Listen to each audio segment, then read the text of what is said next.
Hello, everybody. How are we? We're tonight here for this lovely launch stream of the East Coast Mainline Diesel Railtour pack. I'm joined tonight by Matt. Hello. And we have some very special guests as well. We have Jane and Mike from Athena. Good evening, everybody. Hello. Good to see you. Brilliant. So, yes, if you haven't seen it already, the East Coast Mainline Diesel Railtour pack has released today. It is a $11.99, $11.49 on PlayStation, €13.99 or $13.99. It's on all our usual platforms. And you get quite a few. You get a Class 47, which is 47484 Isambard Kingdom Brunel. And you get some Mark 1s, 10 scenarios. So there's all sorts of great gameplay for you to play. But what we'll do is we'll just do a quick introduction. We'll start with you, Jane. Do you want to, just a quick introduction with yourself for people who haven't met you before? Yeah, it's a pleasure to meet everyone. So I've been in the games industry about 44 years. I'm grey hair to prove it. Done a lot of mainstream games, Atari, Electronic Arts, etc. Right, but I won't go into those. But my passion since childhood, young childhood, has been the railways. I come from a railway family, so I've always sort of been involved on the periphery of train sim, right back to the days of Microsoft Train Simulator. I worked on the very first third-party DLC for Dovetail before they were called Dovetail, with the old Railworks. Been involved on many Dovetail products, assisting with Dovetail over the last, I think, 16 to 17 years. Matt can probably confirm the date better than me when we started all this, but something like 17 years I've been working on projects with Dovetail, and we've formed our own team to do it as a formal third party now, because I just absolutely adore trains, and we said, as part of our business, Mike and I, please, Mike, can we do trains with Dovetail in addition to everything else we're doing? I bribed him about 10 times, and here we are. We're a TSW business, and I'm very proud to be part of that. Yeah, brilliant. And Mike, tell me about yourself. So yeah, a little bit shorter time in the games industry. I've been about 12 years now. I've been full time in the games industry. Worked on things like Forza Horizon, Star Citizen, Squadron 42, things like that. I am not an entirely novice to the world of trains. I've always had a bit of a thing for simulation of various types. Obviously, not quite close to the level of yourselves and Jane and Matt and stuff, but I've always been interested, and I've always been interested in like the engineering world of various things. So yeah, for me, it was an interesting opportunity to get involved in an area that I'd not necessarily really dug deep enough in, and also get to continue doing, my career, which I'm very passionate about: making games, making content, making software. It's been, a really, really good opportunity, and yeah, I'm just excited to be doing what we're doing. Brilliant, fantastic. Well, should we jump in, Matt? Yeah, absolutely. So let me give you the usual quick overview of the pack. So the pack contains scenarios on East Coast Mainline.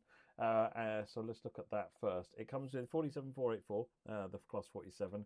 It's also got the 40 and the 45. They're copied. They're not modified from the previous versions, but those are included and mean that you don't need to own any like Northern Transpennine or the heavy freight pack.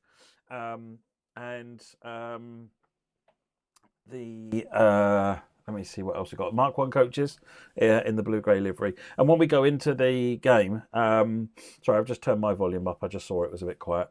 When we go into the game in a minute, we're going to do the first sort of 15-20 minutes of Brunel comes home, and then we're going to do a couple of service subs. Then what we'll do is I'll get Mike and Jane to sort of talk us through the changes and the additions and changes and sort of the reasoning, why the pack is the way it is, because it's this way for good reason. But the other thing is that the 47 is designed to substitute nicely into other routes. So we'll be running it tonight briefly on Just Trains Preston Carlisle route, with a service along there. We'll do that for 10 or 15 minutes again, and then we're going to run it on Oh, I tell you, I'm just looking at the route, and it doesn't actually tell me. It doesn't tell me which route it is. I'm assuming. No. Okay. Jamie, can you look at the script by the time we get there and just clarify that up for me? That looks like it's a scenario or a service. Were we going to run Diesel Legends, Jane and Mike, or were we going to run another? It would be nice to pull something up from Diesel Legends because obviously. Yeah, I think so. Is that what the 1CO3 was? That the 1CO3 recommendation? Yes. Okay, all right. Maybe if you want to just quickly check that while we're doing other things, Jamie, and let's just get that updated. I will do that. Sorry, I'm just looking through the script, and I know that we've had discussions in the past about this, and it didn't quite line up with what we'd had. So we'll get that all clarified. Otherwise than that, a couple of people have noticed in the chat, and actually Jane mentioned this before. It appears that there's a problem with the DSD.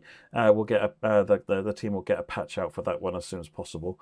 Otherwise than that, let's get into it and take a look. So Brunel comes home. The scenarios, by the way, you have 10 scenarios doing various things. So do you want to give us a quick run through of the broadly the kinds of things that you see in each of these, Jane and Mike?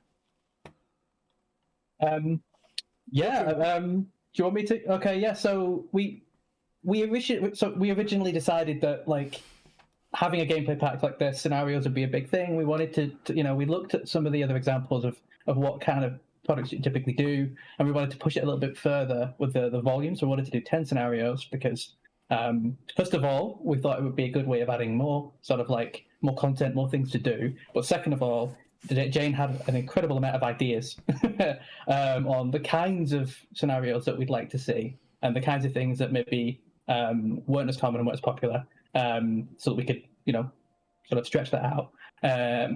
We've got a variety of difficult weather, challenging times of the day. So we've got night runs in the rain, snow. We've got waiting for delayed services. So you've got to, make sure that you yourself. I think Jane would probably describe this a bit better than I would. But you have things like, Railtour not being the priority service means you have to make way for higher priority services and have to make sure that you're not the one holding things up. There's some moving around, shuffling around in sheds and stuff like that. Jane would be probably, if you want to talk a little bit more about the specifics of that, so that I don't use any kind of improper terminology. There's lots of looping. So there's one scenario specifically where you've got 801s coming up behind you at great speed, and you have to have your wits about you to make sure you're keeping to timetables, because you're getting pulled off the main line, you're waiting for 801s to pass, you let back onto the main line again, etc. My big thing is I don't just want everything to be straight A to B and you got green signals all the way. I like there to be more of a challenge in the scenario. I think that's the point of scenarios, to be more challenging than just a straight service. So Mike's quite right. We've got things such as coupling up a 45 to 47 484, taking both of those locos together, adding them to the Mark 1s and holding a service with it. A late night service, running a train. Running around the train at Doncaster in a way you wouldn't normally prototypically do, but the story is that there's been line changes in the middle of the night at Doncaster. There's engineering work going on, so you end up reversing down tracks you wouldn't normally do so with signal resistance, etc. So a lot of variation and different things that you might see at certain times on the actual railway, over and above just whizzing through the green lights. Cool. Right. Well, let's get started. Thank you for that, Jane and Mike. We're doing Brunel Comes Home. We're just going to do the first, I want to say, probably 15 to 20 minutes, because there's a little bit of slow running at start, but it is quite a good opportunity to just have a quick look around the loco at the beginning, and then fire it up, because it's all sitting here cold and dark. So we can move around now. So do you want to talk us through some of the changes? So obviously we're starting with the 47, 44. I'll just sort of go through as I can see them. I think first thing that jumps to mind is the aerial on the top. We've also got the new nose. I believe it's this side, right, Jane? Yeah, that's in the other end. The other end. We have the new nose. So there was an accidental damage that was repaired. So we've modelled that as well. So that's change. What makes it? Can we talk about what makes it different? How does one know this is a different nose? If you go back to the other end, Matt, I'm just walking you around now to be annoying. If you look at the front center panel with the you've got the inset panel, but when she was broken, they weren't able to get the inset back in, so you see it's totally flush. Got you. Okay. The marker lights are slightly different too. When they put the marker lights back, they didn't put them back in exactly where they should be. So you'll find that we've even got some slight differences in marker lights, not the center ones, the side ones are slightly different because they did a bit of a rush job to get it back into service. And I don't know if it's true, but the story was they needed it quickly for the Royal Train because she hauled the Royal Train very regularly. So they had to do a quick job on the nose to get her back into service. I mean, I don't know whether that's true or not. But the bottom line is that the two cab ends are very, very different. And an interesting thing here, sorry Mike, I'm talking all over you as usual, is that we did a lot of research and we had help from some other people as well. We had some lovely help from Just Trains, by the way, who looked at the local for us. And looking at that green and the white wheel rims there, we suddenly, and the yellow there, what we found was that we talked about the green Isambard. There was no one green Isambard. Every time she went into repair or service, almost there'd be a repaint. We have multiple different shades of green in reference. Those white wheels aren't white wheels on every version of the loco.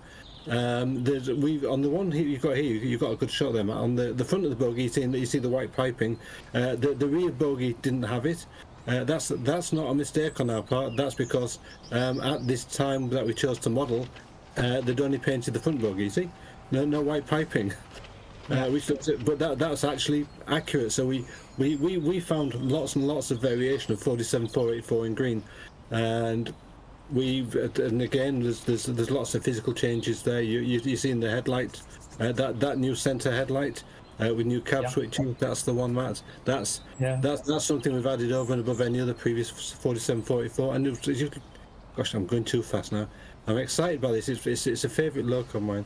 As you're looking at the buffer beam there, that's changed too. Over any previous DTG class 47, that area around the buffer beams, the ETH, the steam heating, etc. Yeah, the dual heating is just there.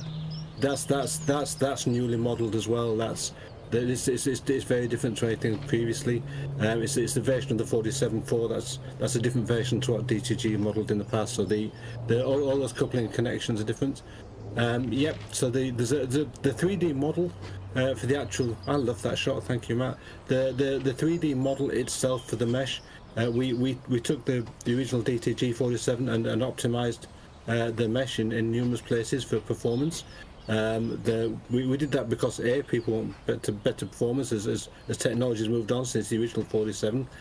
So we did a rebuild on the mesh. But B, we wanted some performance space for that lovely 3D number plate and this 3D modelling. So these are entirely bespoke 3D items. The Brunel number plate, Brunel nameplate, the number plate, and that. Can you zoom in on that crest? Mate, you can get. We've pushed it to really high detail. That's a 3D model. That's not just textures. That's actually modelled in 3D. Even the bumps, etc. on the crest. The whole new 3D modelling. As is the number up there. And he opens the door. So the doors are changed too from the traditional. I say traditional to refer to the standard DTG. There's changing in TSW5 modelling for doors and door action. So that's a whole new door. Window frames have changed too, inside and out.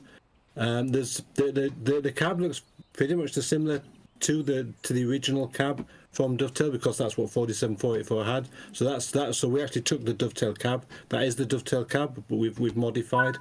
Over just to your left, just slightly off screen there, Matt. You can see the new headlight switch, for example, on the fascia. That's a custom thing for the headlight, and that's the one. Took us quite a while to find out where that was in 47484. We managed to track down photographs of when that was retrofitted to the real locomotive, and that's where it should be. And there's some slight differences in reflectivity, texturing. So the floor reflectivity, the back wall reflectivity was slightly different in 47484 just based on the materials.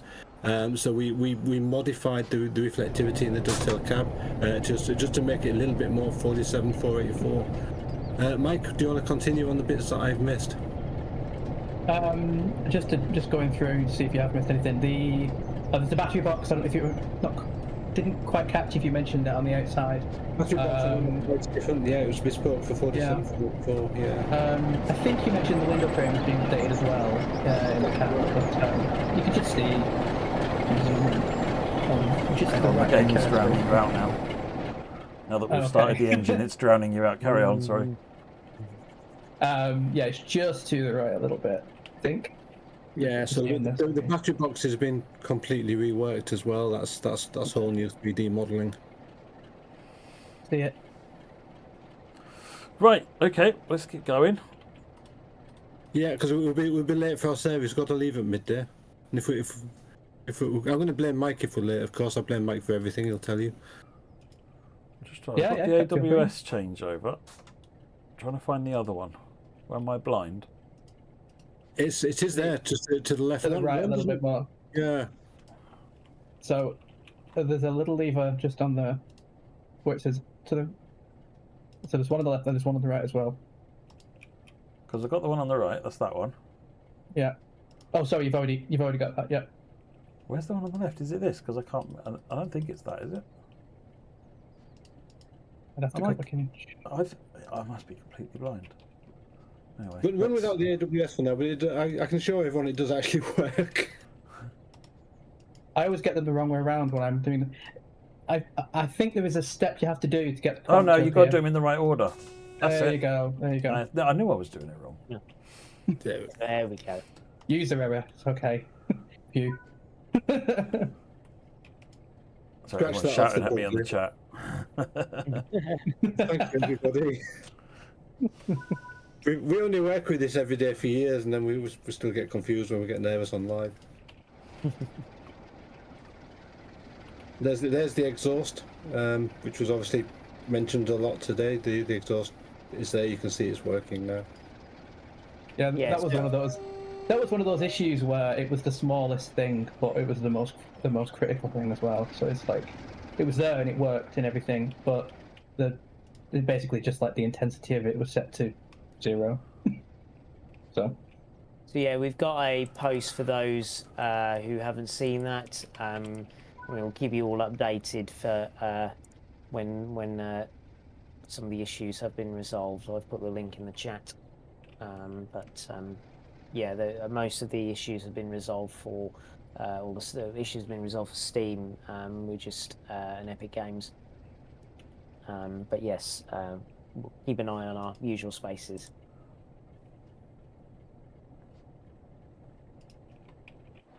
There we go. One thing I was asked while you, I was going to say taxiing, might have spent too much time with while you're moving forward is people keep saying why a 47 when there are lots of 47s in Train Sim World. Well, we wanted to build what we hope is going to be seen as a definitive 47, but the fact there are lots of 47s in Train Sim World was actually something that I found very appealing, because to preempt a bit from where Matt's going to go later, is that you can substitute this 47 for any other 47, so you're getting a lot of value from it. It gives you what I like to think of as a definitive 47. That's a bit egotistical, but that new 47 you can swap for every other 47 in game. So we felt that it gave a lot of options to use a new locomotive. So you've got 300 something services or more, I think, in the fully spec'd out UK build TSW, and all of those services can use this new 47. So we felt that yes, there are 47s in there, but bringing in a whole new 47 that allows people who really love that locomotive on different routes to actually drive something new and modernised. I'm just doing a close up here of the bogies so people can see the suspension present and working as it should. Yeah. I like the little bounce in the suspension too. I think that's lovely. It adds so much life to the experience having the suspension in there. It really does. Yeah, you can especially notice it when you get to get the speed up a little bit, something that banks, and then maybe the rail's a little rougher, and then you can really see it go in. I can't imagine how comfortable these would have been for the drivers back in the day. More cold, I think, than anything else, from what I understand. They basically they felt like they didn't have a front. You know, if it was cold outside, it was cold inside. Yeah. Oh god, I can't imagine.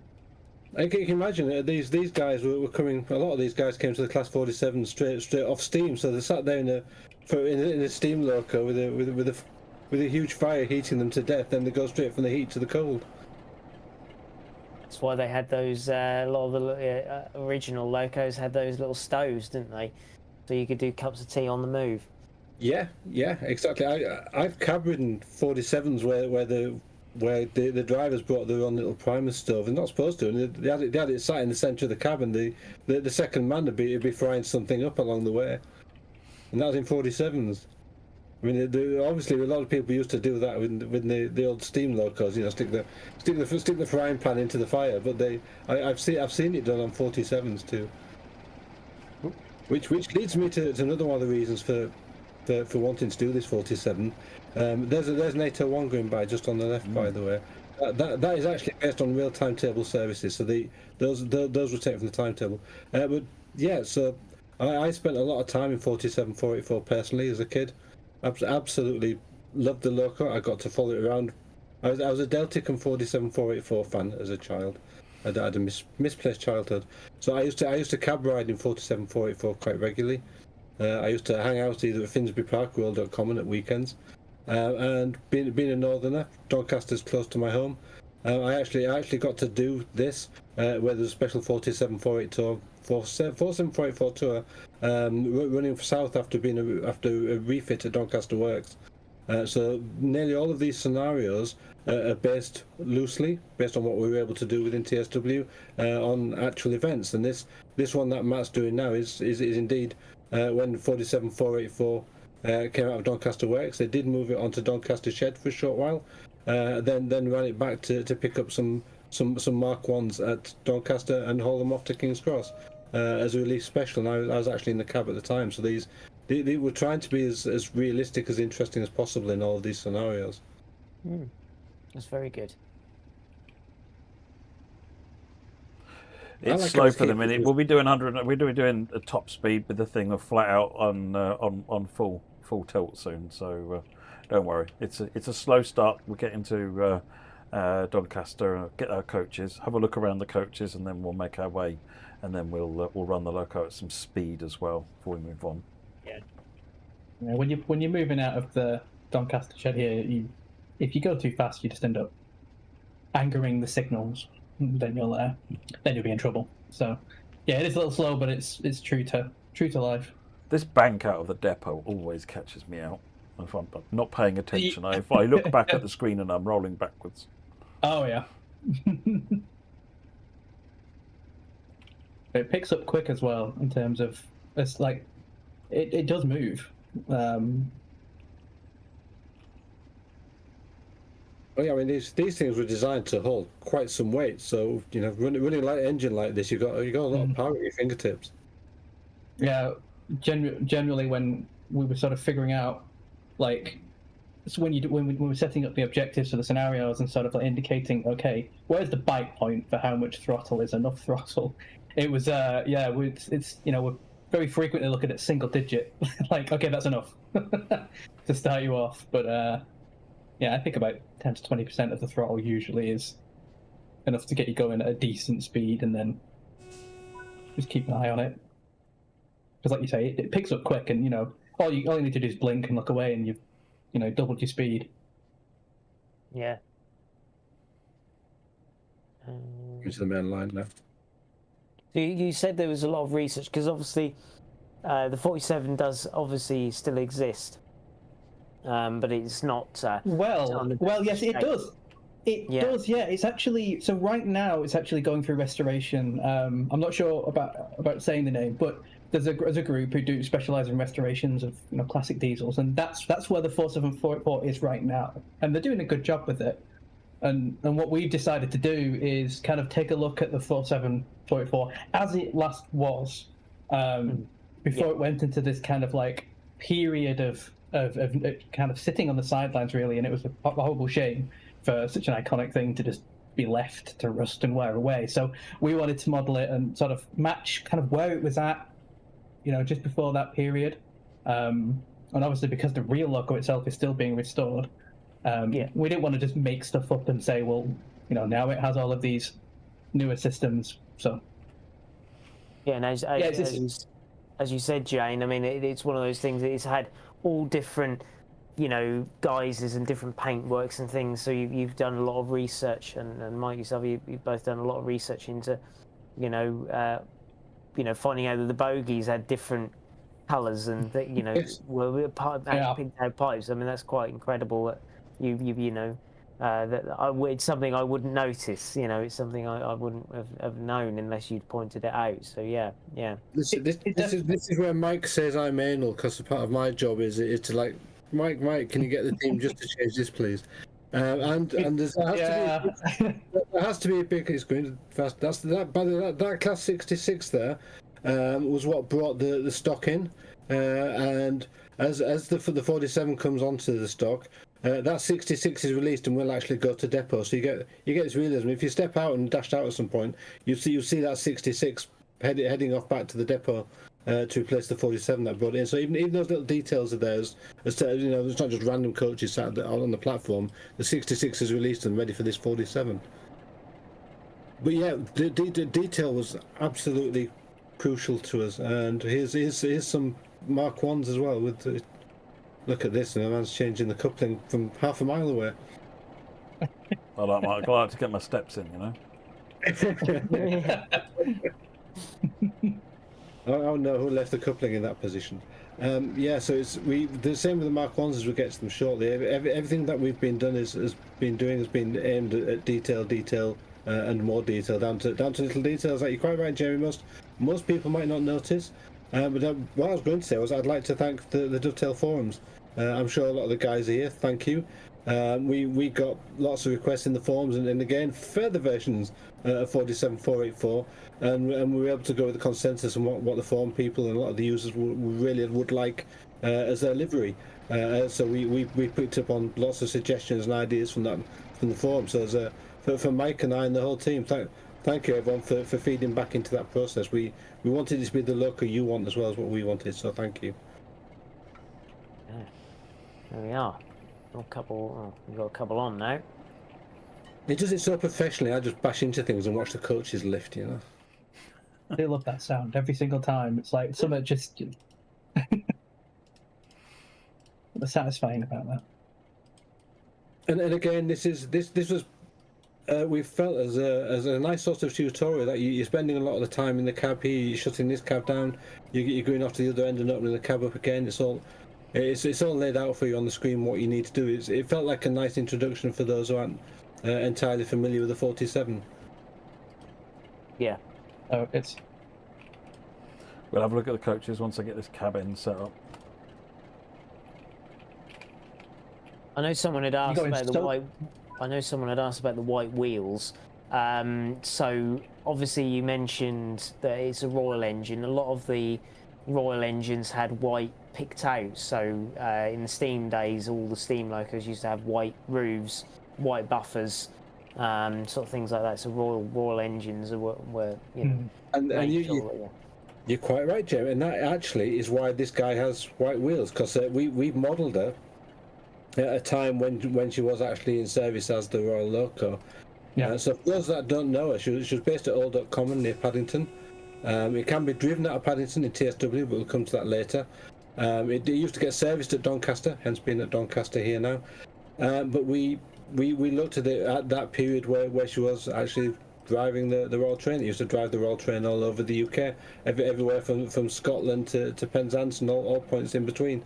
And you're quite right. The white lining was to say to the railway world, this is carrying the royal family, Yeah. And that's. Sorry, Jane.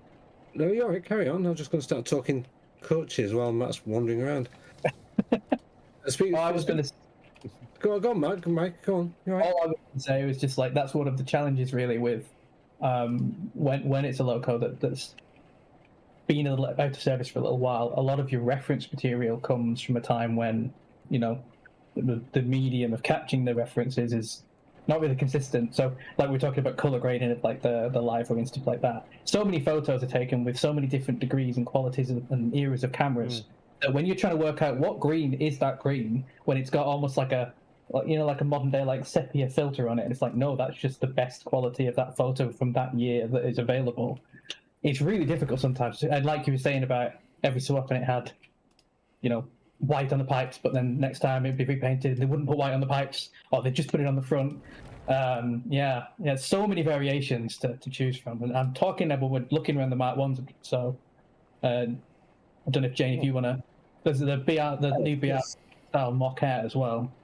So yeah. So this is obviously, I think pretty much everyone watching the stream will recognise these are the iconic Mark 1 coaches. There's been a lot of fan requests over the years, including me with my fan hat on, to have some blue and grey Mark 1s. We wanted to deliver on that. There are 4 here. We are internally discussing what else we can do with the Mark 1. We're not finished by any means. So we looked and modified. The internals came from the West Somerset Mark 1s, but then we modified them up appropriately to suit the BR era. The external modelling was changed quite drastically. You'll notice, Matt, as you go up towards the windows there in the roof, if you look at, say, the West Somerset Mark 1s, you see lots of clips along the roof line. That's gone. There's slight difference in the windowing. There's differences in the doors again. So we took the external mesh and did a significant rebuild. So it's not just a repaint. So if you want to compare against the West Somerset Mark 1s, the earlier version of the Mark 1, there's significant difference in how the externals look. The biggest thing for me and the fans, I'm classing myself in the fan list here, is that we researched which Mark 1s were dual braked and dual heated. So obviously, if it was vacuum brake only, you could only run on vacuum brake service. This is an air brake service. There were Mark 1s that supported heating from steam, heating from electricity, and supported the air and vacuum brakes. All you guys watching this know this. What we've done is this particular version of Mark 1 that we researched heavily supports all the variants, making it ideal for whatever you want to use them for. We're looking now, and Mike's mentioned it earlier, that we are going to be doing a little bit of work with Mark 1s to make them available for people to use in substitutions, etc. That's something we're going to be doing in the future updates. You'll be able to substitute the Mark 1s right across TSW for other coaches. It's important to us. But so this is why we've created Mark 1s that have the multiple variations of heating, coupling, basically to be as multitasking Mark 1 as possible, so they can be implemented in as many services as possible. We do things even such as modelling the electrical load on the loco, etc. So they're not. It's not placebo ETH and steam heating. You will see gauge differences and that works properly, including brake responses, etc. And Matt's already left and is on the way, and I'm still waffling. Sorry, Matt. No, you go. It's all useful. So the Mark 1s were really important too. We wanted to do justice to 47484, but we also wanted to bring something that the community has asked for. So this variation of Mark 1s, we felt just offered the most versatility for this era of locomotive. So it was a very long time putting those together too. There's a lot of external differences you'll spot. I think there's one that got heavily modified. I actually can't remember which one it is off the top of my head, Mike. It's the FK. The FK was quite needed quite a bit of changing. I think that's what you're thinking. Yes, I couldn't remember off the top of my head.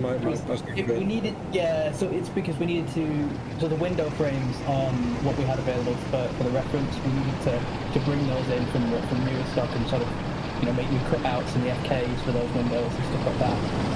I think someone just mentioned about the materials and everything. It was a full repaint as well, just while we were doing it.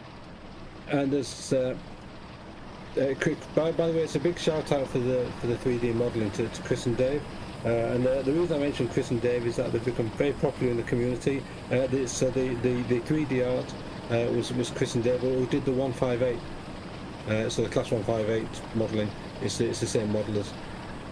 With Aaron well, putting together a lot of the internal code, etc. Because I haven't worked on the 1582, so it's been put together by people who know what they're doing in the train sim world. And I think most people here would agree that the 158 has been a really nice model and popular. So we partnered up with those guys for the external 3D modelling. Where was I? I did see a question somewhere. Let me just go back to where it was. I'm just going back in the chat.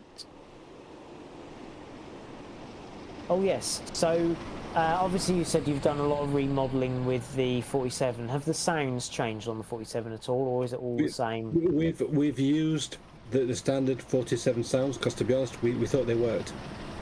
And the old adage is don't fix what needs. Don't fix what my brain's gone dead again now. But you all know the old adage. Don't fix what isn't broken. There we go. So that we were happy with the sounds. But speaking of sounds, there's an Armstrong Powerhouse, and thank you AP for helping us. There's an Armstrong Powerhouse sound pack on the Mark Ones. Yeah. Brilliant. The AP were really helpful. We've had a lot of support from a lot of talented people in Train Sim to put this together. So it's not Mike and I and Aaron and Sean by any means. There's been a lot of people contributed with us on this. It's been quite a labour of love. We found that when we started showing it to people during dev internally and to the teams, it's been a passion project for a lot of people.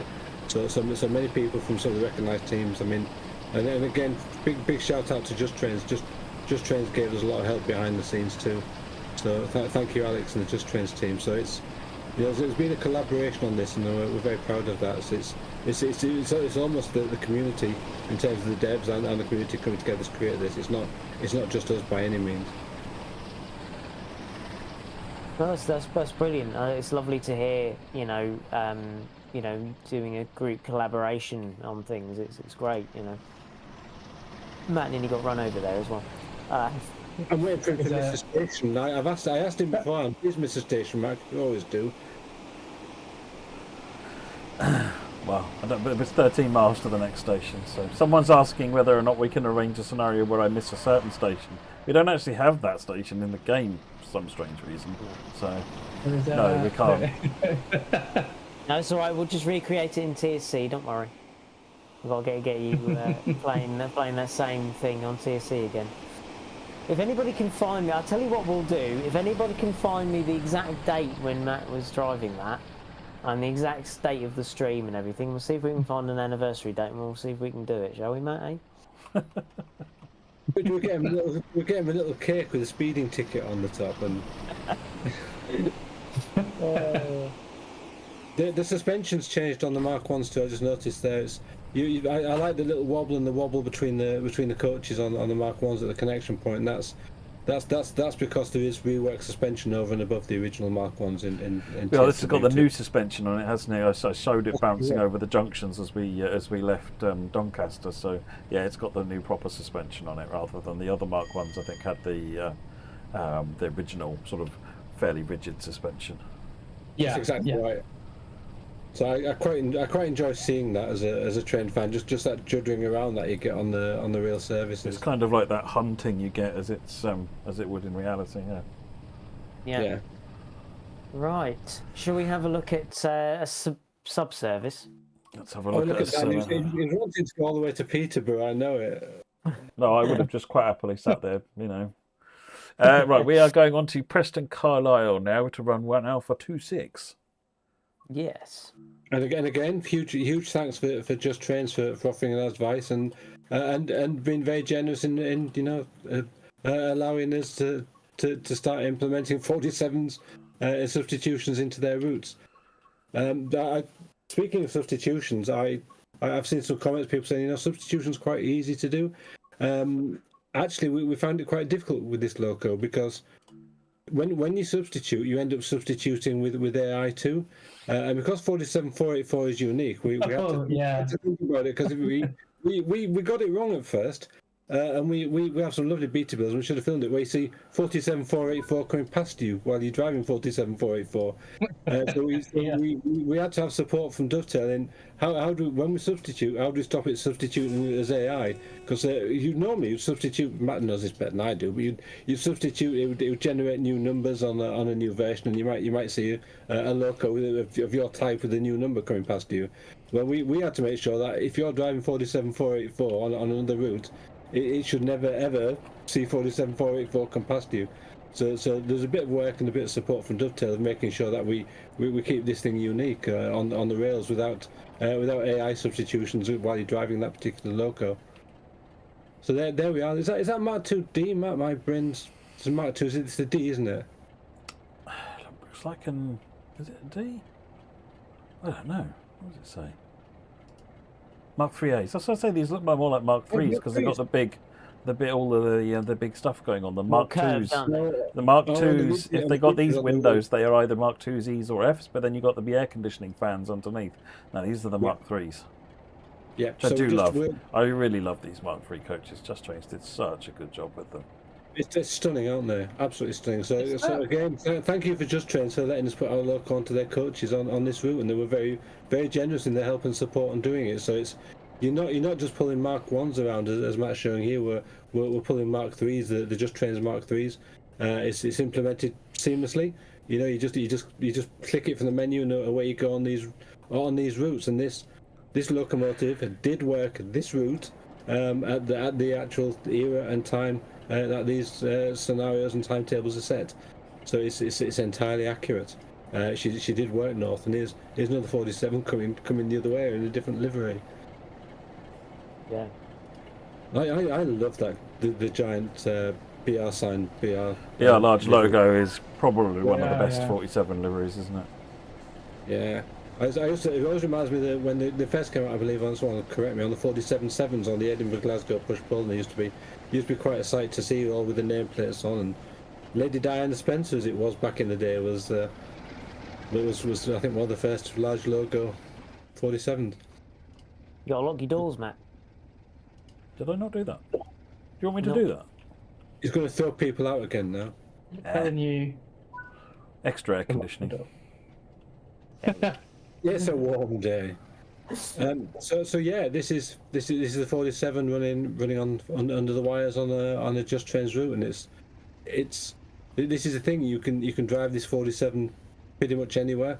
We worked with various teams at Dovetail as well in some of the routes that we substituted in. We pestered Dovetail mercilessly on a daily basis when we wanted, can we do this, can we do that, and this is coming back to what I said earlier about this. The point of this 47 is you can put it anywhere and get an awful lot of drivability out of it.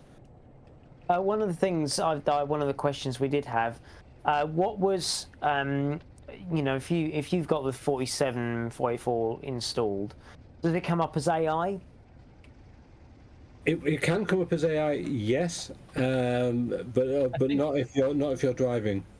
Yeah, and I think the chances of it would be relatively low, just because of the fact that it, because it's a one of one. One of one. Yeah. So I think there is the chance of it appearing if you're not driving it, in place of, equivalent like logo. It's just, I would say keep your eyes peeled. If you do spot one, let us know, because there you go. It's a challenge for the community. There you go. If you spot one. No, I was going to say Aaron, who did that on our team, Aaron joined us from Skyhook and has been doing this for a long time. He deliberately, I believe, set that so it's a rarity. So if you're actually doing some of these station stands or driving, and all of a sudden you could go, oh my gosh, look, 47 484, there it is. So we wanted it to feel unique when it's AI. So I know Aaron tweaked the probabilities of it turning up on the service as AI, and that was part of the fun. And you're quite right, Jim. It's a bit of a challenge. Hey, there it is. I've seen it. Quickly grab a screenshot. We wanted to feel really unique with this locomotive. My ethos from day one is please, we're not going to repaint the 47. We're going to do something special with new modelling features and all the rest of it to make this thing unique and to feel unique within TSW as well, which links back to just what you were saying. Oh, looks like someone's found the date, Matt. And actually, interestingly, Matt, it will be 10 years this year Wow. that you went This through one? Network. So, yes, I will make a note of that. And Matt was but a child. Ugh, I was a tender 40 years old.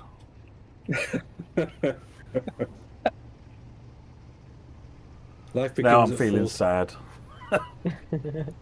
sorry, Matt. Look at that. I love that. I just love the whole look of this locomotive. I fell in love with it as a kid, and it really has been a dream. Ever since, Train Sim Classic and all the rest of it came out, like, please, I want to do this loco, and I never thought I'd be leading a team of talented people from all over the Train Sim devs to actually create this thing. So I'm actually getting quite emotional. I'm such a geek. It's all right. There's nothing wrong with that. We've got a passion for this stuff, So Yeah. all the memories are coming back now of being in the real cab. So it's that's the ethos of what we want to do as a team. We want to build definitive versions of locomotives or classes of locomotives, and we obviously, due to non-disclosure, we can't tell you guys what we're doing next. But I can say, and it's I'm giving Mike lots of headaches. The particular locomotive we're working on next, we've currently modelled 13 variants. So our aim is we will have every single possible variant that they ever saw in its service, physically, paintwork and otherwise. And I think, is it 13, 14 now, Mike, that we've got? I think it is 13, yeah. At last count. Until you add another. Yeah. No, it's great to, that was one of the questions actually the community had said, have you got any, plan, obviously you can't say, but that's good to hear that you've got plans going forward. And we've just signed a route as well. Sorry, Jamie, we just signed a route as well. Can't discuss it, but we've got some of the top route people working with us too. So we've got locomotive signed with the Dovetail, and we've got a route signed too. We can't discuss, but we are progressing as a team. Yeah, no, that's good. And also, it's. I mean, you've got a lot of both of you have all got good gaming experience, but has it made have you learned anything from doing this as well? I mean, it's as I said, I mean, I'm learning things, hearing about this 47 that I didn't even know. So, I mean, it must have been the same sort of thing, that even the research you do into locomotives, and I'm sure Matt has had the same, where sometimes you think, oh yeah, no, that's a locomotive and that looks all good, but actually, until you do the research, you never quite believe it. Sometimes I've looked at models, and when you buy a model train and you don't realise that that's got like 5 different variations of the one you actually want and things like that. Yeah, we were. Well, I think it was something like 6 months or something, Mike, just doing research on the Mark Ones we wanted and this loco. Yeah, I mean, I definitely had quite a lot of learning, and I experienced a lot of learning through this process. And so I mean, it's such a deep and interesting kind of world to start looking into, like classic locos that ran before I was born. But the more the deeper but the more they did. Not all of them. Jane, we need to do something about these young people. You got 2 of them on it. Yeah. But it's a fascinating thing that the deeper you dig and the more you research, the more sort of ingrained you become in these things, and the more interesting you find the topic, and not just like the actual engines themselves and the engineering, but also like the history of what went on is very, very fascinating. And you learn a lot of that, even when, like, from my perspective, obviously I'm focused on the development of the actual product. But as I'm doing that, you by proxy, you have to become a little bit of a sort of amateur expert of these specific things, so that you're going in the right direction. And that process of learning about not just the tools and the processes of how you build these things for this particular for Train Sim world, but also like how the thing was in real life, whatever the specific thing, whether it's the coaches, whether it's the 47 itself, or and the individual pieces that go into putting these things together. Everything is a learning process, and everything you go in, you think, okay, I'm going to do this, and this is how I think it should be, and based on what reference I have, I feel like we're going in the right direction. And then you do it, and you put it together, and then someone looks and goes, oh, actually, I have a little bit of information here that might help you. And then that's how you learn that, and then you implement that. And it's great for how the community is so sort of knowledgeable and Everybody's got Yeah. nuggets of wisdom about this stuff, so that as you start building, you give it your go, and then someone comes in and says, "Hey, have you thought about this?" Jane will take a look at something we've been building and go, "Oh, actually, that's I've remembered there's this thing," and so we go, "Oh, great, cool. This is we're getting better and better and better as we do it." And part of the reason for choosing what we've chosen this time and for the next time, like the way we've planned our workout, is it's teaching us as a team how we're working and how we're researching and how we're figuring things out and iterating on the content that we're making. As everything we do, we learn and we know, okay, this works well, this needs improvement, this is where we can do better next time, this is where we can avoid certain. I mean, every pack is in some respects, every add-on is a learning, because you'll always, as they say, you always learn in life, and it's quite amazing. Some of the learnings that you do find. I mean, I'm always learning things about locomotives that I didn't even know. So it's quite, it's I totally understand where you're coming. It was great to hear. Great to hear. I don't know why the chat suddenly started singing Baby Shark, but there we are. JP, I think JP is to blame as usual. Oh, is he? Ah, right. Yeah. He's normally JP. the one responsible for outbreaks of Baby Shark. My niece was very, very, very into that, and I can hear it just at the pure mention of the word, and that's it now. Yes. It's going to be in my head all day. Yeah, this is JP's plan every single time. You can see him giggling away in the chat. Yeah. Evil laugh. Yeah. Loco number is up here. Yes. Thunder away. It does indeed. And it there's a variety of decals we had to get right as well, spotted around on the outside and the inside. And for example, even just little details like that on the coaches to say that they're dual braked and things like that. Yeah. I think probably what I think was the most detailed thing. We had forum help on this. Was the screws to the nameplate, as ridiculous as that sounds. Oh yes. We actually went through various iterations of the nameplate, and we had forum help. The screws that you see in the nameplate, I don't know if you can see them in this current lighting. There we go. They are the right amount of screws in the right amount of places against the letters. Yeah. Hey, so that was literally to get that right. Yeah, so that was literally rivet counting, but with screws. Yes. Yeah. Yeah, it was. Yeah. Wow. That's yeah. And each screw there is 3D modelled. It's not flat texture. Those are real 3D model things. Wow. So we're going back to our 3D model and saying, this is the actual layout of the screws. Would you mind adjusting by tomorrow? We got a lot of forum help on that, and people managed to find close-ups of the nameplate, etc. So that, going back to your comment about level of detail, Jamie, we went that far in creating a definitive 47. Yeah. Well, that's the thing. It's amazing the amount of detail you can go into, because it's like knowing that the cab's ends are different. I wouldn't even have, I will admit I'm not a diesel fan myself. But, yeah, I know.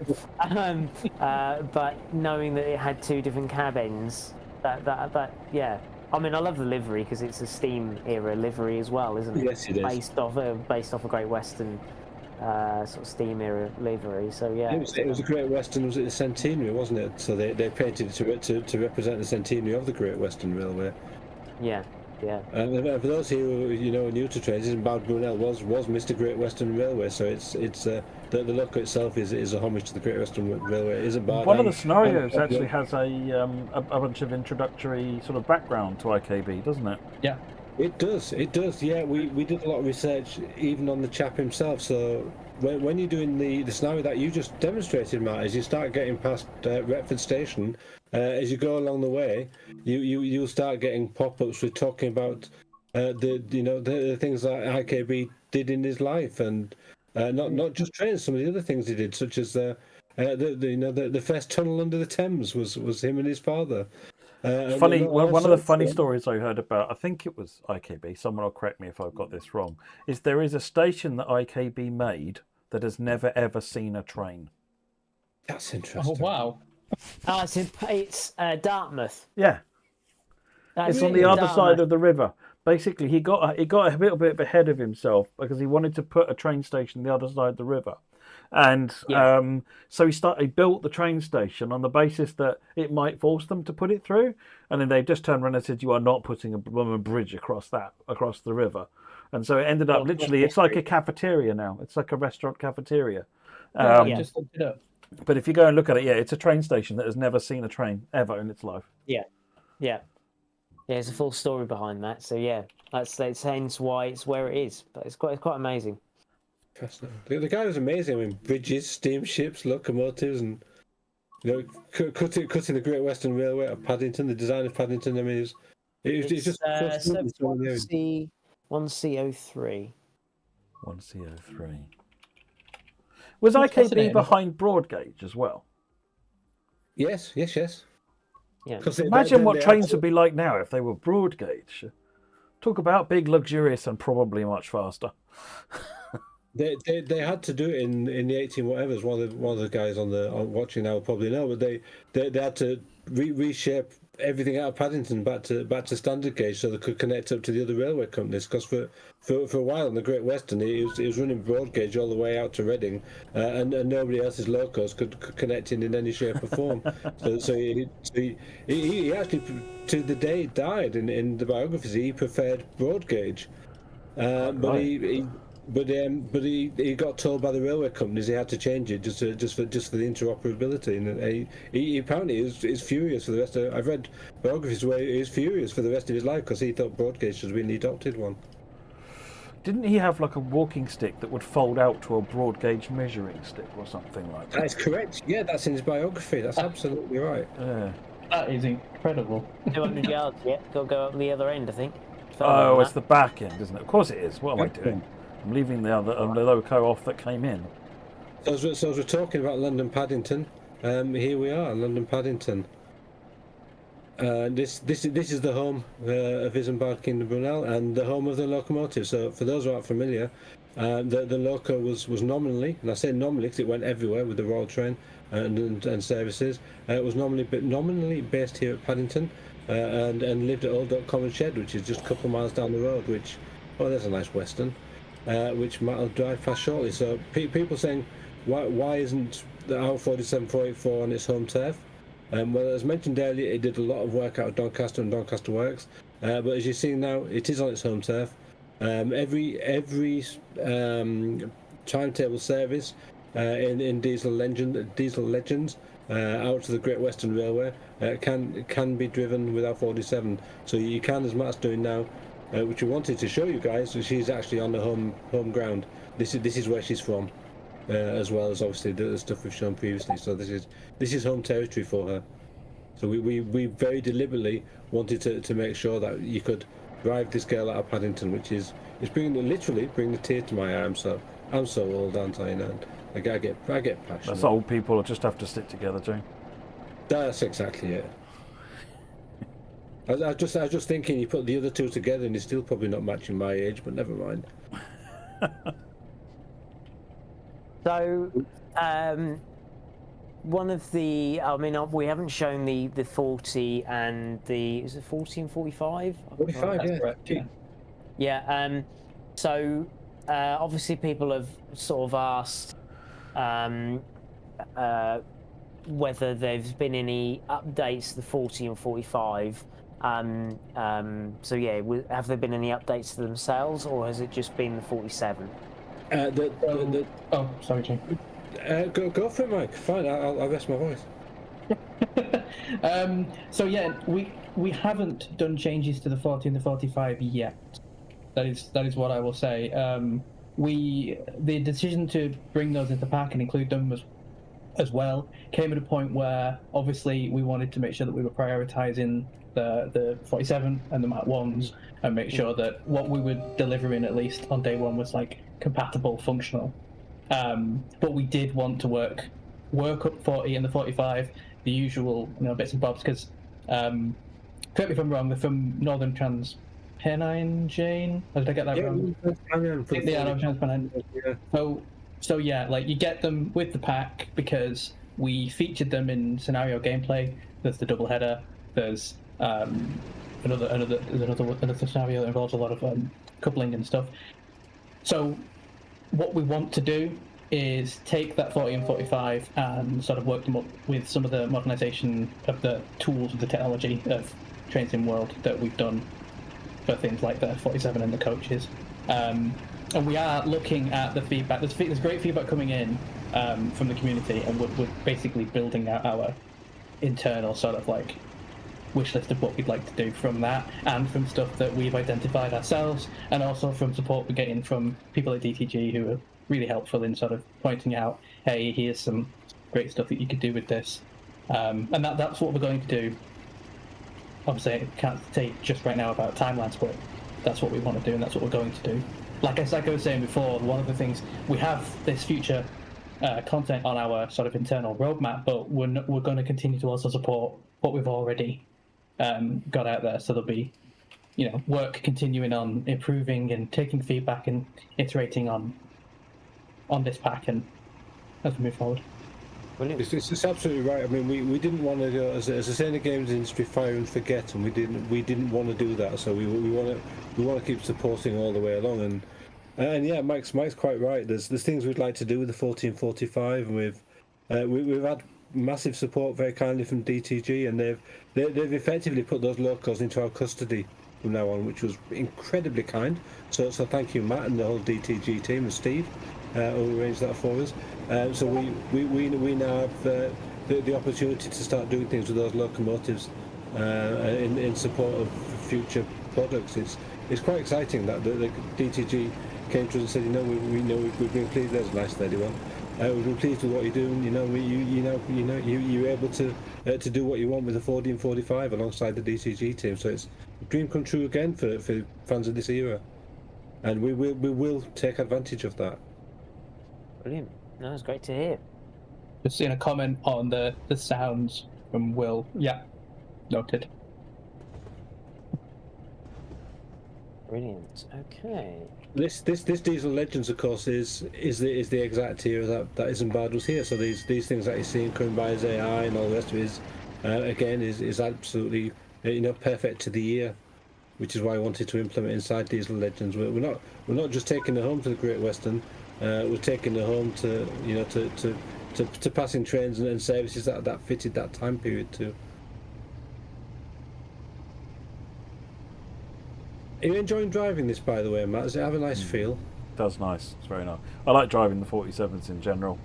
I grew up with the 47s, as I've said many times in streams. We've talked about it, and I remember seeing 484 for myself many times. So it's the 47s are a nice workhorse of a train. They were, for those that don't know, they were the 66 of the day. They were everywhere, doing everything. You'd see them on freight, passenger, anything and everything. They just did everything. So it's always been a favourite. Sometimes they're a bit maligned because they were seen so much like the good old Shed.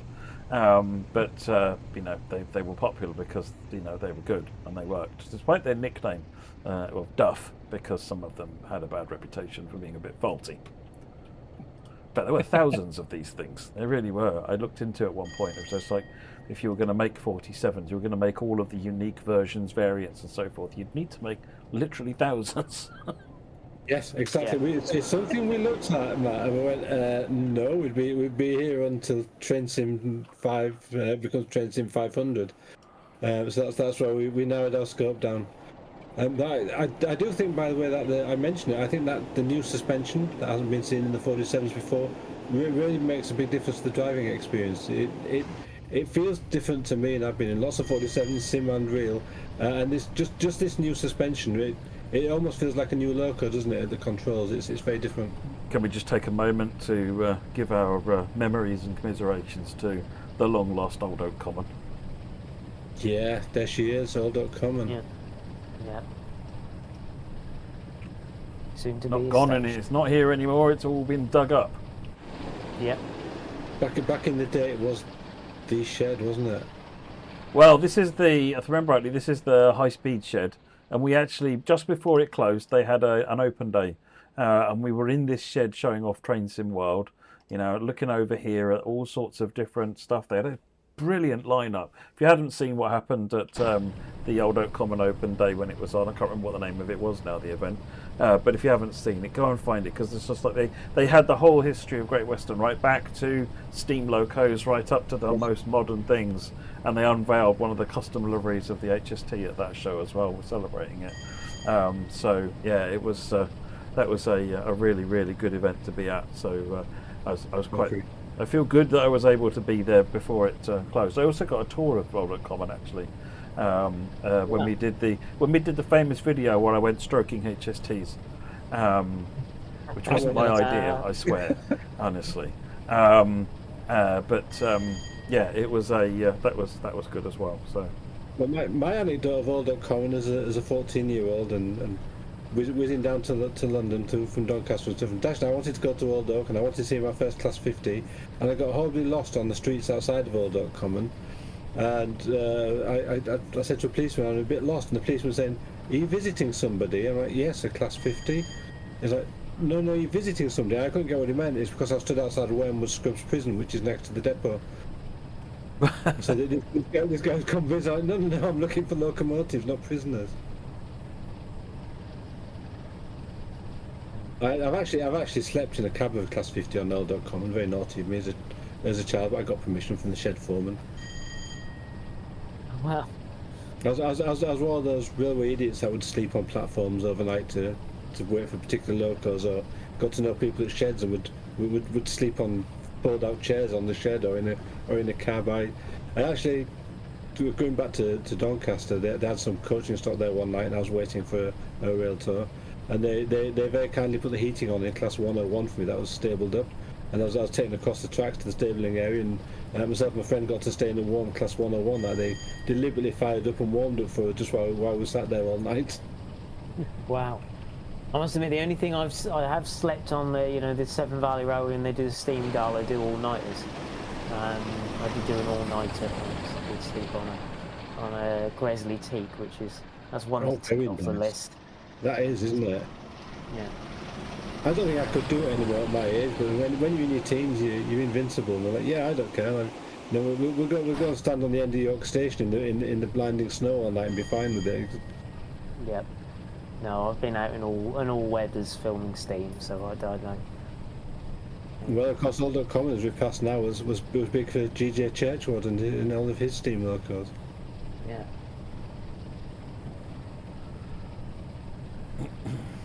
This is by the way, for those who don't know this route, it's almost billiard table flat, and that was part of the genius of Brunel. He avoided any gradient that he could find, even if he had to cut his way through solid rock to do it.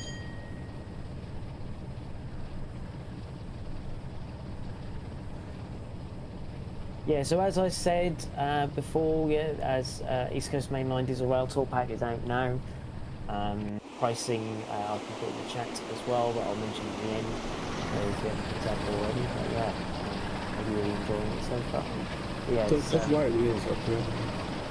Yeah. It's certainly a very photogenic livery. So I'm looking forward to seeing it in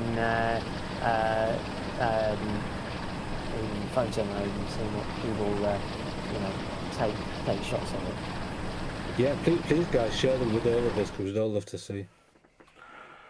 Yeah, definitely. There we are. Back to the cameras. Back to the cameras. We are back. So, right, we'll finish it there. So, as I said, East Coast Mainline Diesel Railtour pack is out now. It's £11.99 on all platforms bar bar PlayStation, which is £11.49. It's €13.99 and $13.99 out on our usual platforms. There has been some issues we're aware of. They are on the forums. I can put a link in the chat, but it's being looked at the moment. But yes, you get the 47, you get the 40, the 45, and all the different variations of the Mark 1s, which is the BG, the TSO, the BSO, and the FK. And you get 10 scenarios, and the 47484 substitutes on loads of different routes. So it's a really good pack. I hope everybody's enjoy it. Definitely give you feedback, and thanks Jane, thanks Mike for joining us. It's been Thank brilliant you having Thank you for on. the invite. It's been quite the evening. Thank you. No Yeah, I worries. really enjoyed it. Brilliant. Right, I think that's everything. I'm not sure when our next stream is, but keep an eye on our usual spaces. But yes, and thank you, Matt, for driving as well. That's fine. That's fine. I enjoyed it. It's always a pleasure. Nice. All right then, folks. Brilliant. Thanks very much for watching. You can go and find that pack, go and pick it up, and do share your screenshots. We're looking at and photos. We're looking forward to seeing them. I'll pass the thanks to Jane and Mike as well. We'll sign off from here. Thanks very much, everyone. Bye-bye. Bye. Thank you. Thanks, everyone. Bye-bye.